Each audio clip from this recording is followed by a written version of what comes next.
میں جوائن کیا ہے معروف معیشتدان جناب ڈاکٹر حفیظ پاشا صاحب نے کسی تعارف کے محتاج نہیں ہے. بہت شکریہ ڈاکٹر صاحب. آج ایک پریس کانفرنس ہوئی جو کہ ہمارے معزز جو وزیر خزانہ ہیں تو اس میں اور بھی بہت سے تھیم تھے مگر ایک تھیم جو ریلیونٹ تھا بہت لوگوں سے وہ پینشن کے حوالے سے تھا.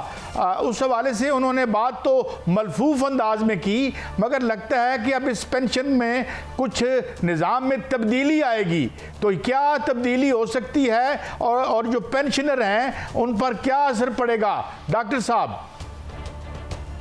بسم اللہ الرحمن الرحیم. دیکھیے اس وقت آپ کو شاید اس کا اندازہ نہیں ہے کہ پاکستان میں اگر ہم سول پینشنز آپ کے فیڈرل اور 4 پروونشل حکومتوں کے جو ریٹائرڈ امپلائیز کا ٹوٹل جو بل ہے اس کا اندازہ شاید لوگوں کو کچھ اتنا نہ ہو. اس وقت یہ مل ملا کے تقریباً اب 14 سے 1500 ارب تک جا چکے ہیں. یہ بہت بڑا اماؤنٹ بن چکا ہے. اب سوال یہ پیدا ہوتا ہے کہ اس کو کس طرح سسٹین کیا جائے گا، اس لیے کہ اس میں آپ کو یاد ہوگا کہ کچھ عرصہ پہلے ہم نے اس میں نمایاں طور پر اضافہ کیا تھا 30 سے 35% افراط زر کے بڑھنے کے بعد. اب ہوا یہ ہے پاکستان میں کہ جو نظام ہم نے چلایا ہے بگننگ سے وہ naan contributory pension scheme Pakistan میں رہا ہے. یعنی کہ عام طور پہ ہوتا یہ ہے کہ دنیا میں کہ اگر کسی کو پینشن کی انٹائٹلمنٹ ملنی ہے تو سروس کے دوران وہ ایک کنٹریبیوشن دیتا ہے ایک سرٹن پرسنٹیج اس کی انکم کا اور اس کو میچ کرتی ہے حکومت اور وہ جاتا ہے انٹو اے پینشن فنڈ اور پھر جب وہ ریٹائر ہوتے ہیں تو ان کو جو کمٹمنٹ ہے وہ پینشن ملتا ہے. پاکستان میں we have had a non contributory pension scheme. تو اب وقت آ گیا ہے کہ کم از کم جو نئے امپلائیز پاکستان کے گورنمنٹ سروس میں آئیں گے ان کے لیے بہت ضروری ہے کہ یہ کنٹریبیوٹری نظام آپ لے آئیں اور پینشن فنڈز قائم کریں تاکہ اس میں جو انٹرسٹ وغیرہ انٹر انکم کا آئے اس سے آپ کا جو آگے چل کر جو خرچے ہیں وہ کچھ کم ہوں. دوسری طرف جو اہم بات یہ ہے کہ پاکستان میں پینشن کے انٹائٹلمنٹس جو ہیں عام طور پہ دنیا بھر میں یہ ہوتا ہے کہ آپ کے جو پارٹنر ہیں لائف میں ان کو ملتا ہے اگر آپ جا چکے ہوتے ہیں اس دنیا سے اور یہاں تک محدود رہتا ہے. مگر پاکستان میں ہم نے یہ نظام کو بچوں کے لیے بھی رکھا ہے اور کافی اس کو پھیلا دیا ہے. شاید ان کا اب یہ خیال آیا ہے کہ یہ محدود رہے گا اور جو پارٹنر ہیں ان کو ہی ملے گا بس اور خدا نخواستہ ان کے جانے کے بعد آپ پینشن نہیں کنٹینیو ہوگا. تو اگر یہ 2 چیزیں وہ کر لیتے ہیں کنٹریبیوٹری اور لمیٹڈ کوریج آف پینشنز تو pension scheme will become more manageable. اچھا ڈاکٹر صاحب یہ تو بالکل آپ نے درست فرمایا لیکن ہمارے ہاں اگر ہم دیگر شعبے دیکھیں ناٹ جسٹیفائنگ دس جو آپ نے کہا ہے کہ جی ظاہر ہے کنٹریبیوٹری سسٹم ہونا چاہیے اور نان کنٹریبیوٹری نہیں ہونا چاہیے مگر ایک فگر 2-4 فگرز ہیں. مثال کے طور پر جو انہوں نے بجلی کے کارخانے لگائے وہ 48,000 میگا واٹ کے لگا دیے. 1300-1400 بلین سال کا ہم نان کیپیسٹی دے رہے ہیں اور ہمارے پاس صرف 25,000 میگا واٹ کی جو ہے وہ کیپیسٹی ہے اس کی ٹرانسفر کی یا اس کو استعمال کرنے کی. تو ڈاکٹر صاحب یہ جو ہیوج گیپس ہیں اس کو بھی ٹھیک کریں. میں یہ نہیں کہتا نہ کریں مگر جہاں اصل بلیڈنگ ہو رہی ہے جس کی وجہ سے یہ چیزیں ہمیں کرنی پڑ رہی ہیں ڈونٹ یو تھنک کہ ہمیں ادھر بھی توجہ دینی چاہیے ڈاکٹر صاحب؟ یہ بہت اہم سوال آپ کا ہے. آپ نے اسی سیکٹر کا ذکر کیا ہے جو میں نے کافی مرتبہ پروگراموں میں کہا ہے کہ پاکستان کا بلیک ہول یعنی کہ کالا سوراخ ہے. یہ ہے آپ کا پاور سیکٹر، بجلی کا شعبہ. اس نے پاکستان کے معاشی حالات کو بہت بری طرح سے متاثر کیا ہے. آپ نے ایک دو اعداد شمار دیے, میں کچھ کرٹیکل فگرز پہ بھی آپ کو اشارہ کرنا چاہتا ہوں.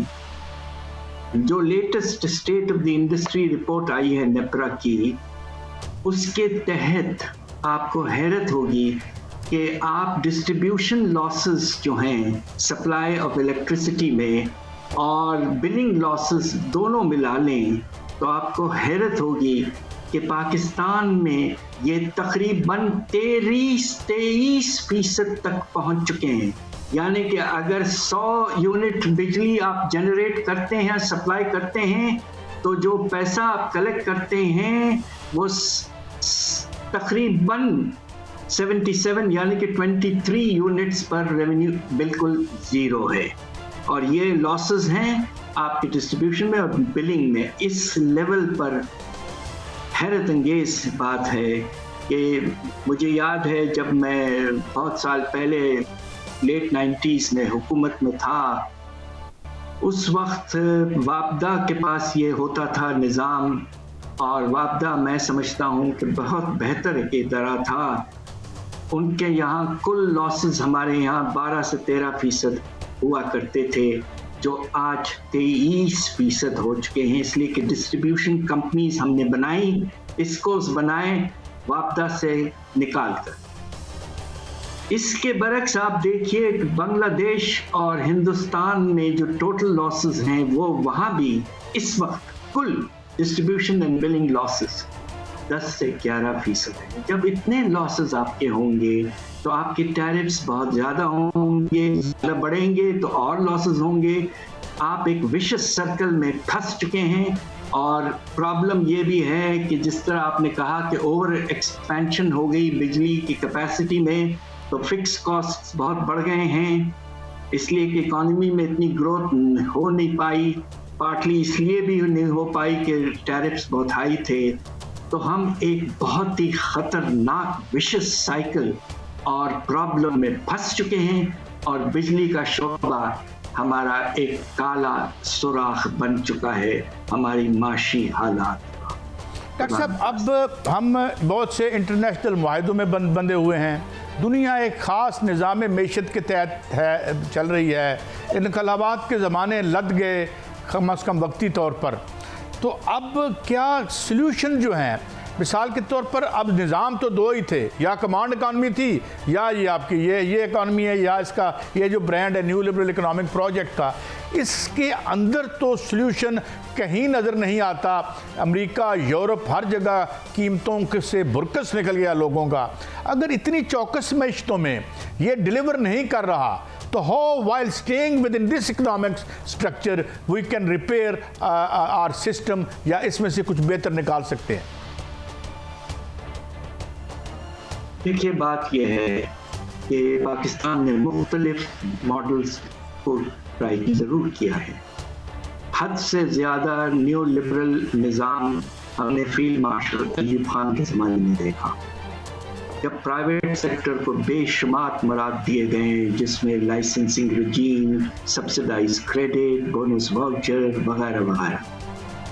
اس کے بعد میں ہم نے دیکھا ایک کمانڈ اکانومی, یعنی کہ ایک سوشلسٹ پہلو جس میں نظر آنے لگا, اور جس کا تھیم اس وقت تھا روٹی, کپڑا اور مکان. اور وہ ہم نے پیپلز پارٹی کے دور میں پہلی جب ذوالفقار علی بھٹو صاحب کی حکومت تھی اس وقت دیکھا. اس کے بعد میں ہم نے مکسڈ اکانومیز دیکھیں, نواز شریف صاحب کے دور میں بھی کچھ حد تک مکسڈ دیکھا, مشرف صاحب کے دور میں بھی زیادہ تر پرائیویٹ کورس دیکھا. تو پاکستان میں مختلف ماڈلز ٹرائی کیے ہیں. میرا اپنا اندازہ یہ ہے کہ ہماری کوشش یہ ہونی چاہیے کہ ہم یقیناً جو ہمارا انٹرپرینور ہے اس کو ہم فلیکسیبلٹی دیں, اس کو پروموٹ کریں, اس کو اپرچونٹی دیں کہ وہ آگے بڑھے, انویسٹمنٹ کرے اور نوکریاں پیدا کرے, ایکسپورٹ کرنے کی کوشش کرے. ڈائنامزم وہیں سے آتی ہے, اور سب سے بہترین اگزامپل اس کا ہے ہندوستان کا. 1990 تک انڈیا نے سوشلسٹ ماڈل ٹرائی کیا, بالکل واضح طور پر سوشلسٹ ماڈل.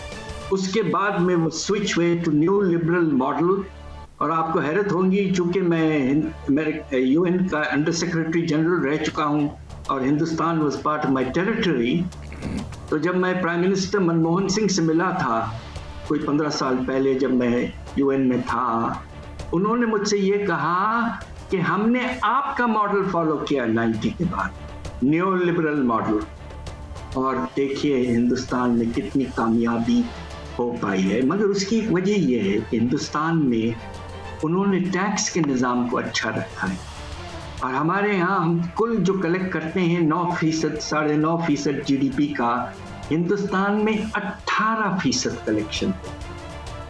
تو انکم تو پرائیویٹ سیکٹر جنریٹ کرتا ہے مگر اس کا ایک حصہ گورنمنٹ کو آتا ہے، اور وہ ایجوکیشن پر GDP کا 4% خرچ کرتے ہیں ہم، مشکل سے 1.5-2%۔ تو مکس ماڈل چاہیے، ڈائنامزم چاہیے، پلس ڈسٹریبیوشن اینڈ انکلوزیونیس، یہ کمبینیشن کے بغیر۔ مائی لاسٹ کوشچن، جی ڈاکٹر صاحب یہ فرمائیے کہ اگر میں غلط کہہ رہا ہوں تو ڈو کریکٹ می، ایک پروگرام لے کے نکل گئے منموہن، یہ جو IMF کا تھا، اور ہم 23 میں پھنسے رہے، یہ کون سا ماڈل تھا ہمارا؟ بیفور آئی آنسر، میری آپ سے گزارش یہ ہے کہ آپ مجھ سے محنت بہت کرواتے ہیں مشکل سوالات کر کے، معافی اور چاہتا ہوں، کوریج کا وقت آتا ہے تو آپ نہیں، معافی اس بات پہ مجھے دکھ اس بات کا ہے کہ میں ایک پروفیسر ہوں اور میں کوئی ایسی بات نہیں کرتا جو ریسرچ کی بیسس پہ نہ ہو۔ انشاءاللہ آپ یہ ایک لفظ بھی نہیں کٹے گا۔ جی، اب آپ نے سوال یہ کیا کہ پاکستان 23 پروگرام میں کیوں جا چکا ہے۔ پاکستان کے ساتھ پرابلم یہ ہے کہ ہم نے برآمدات پر اتنی توجہ نہیں دی جتنا ہمیں دینا چاہیے تھا، اور آپ کو تو حیرت ہوگی کہ 15 سال پہلے پاکستان کے ایکسپورٹ بنگلہ دیش سے زیادہ تھے، اور آج بنگلہ دیش کے ایکسپورٹ ہم سے 2.5 گنا ہو چکے ہیں۔ ہمارے ایکسپورٹ کی گروتھ ریٹ پچھلے 10 سال 1% سالانہ، 1% صرف۔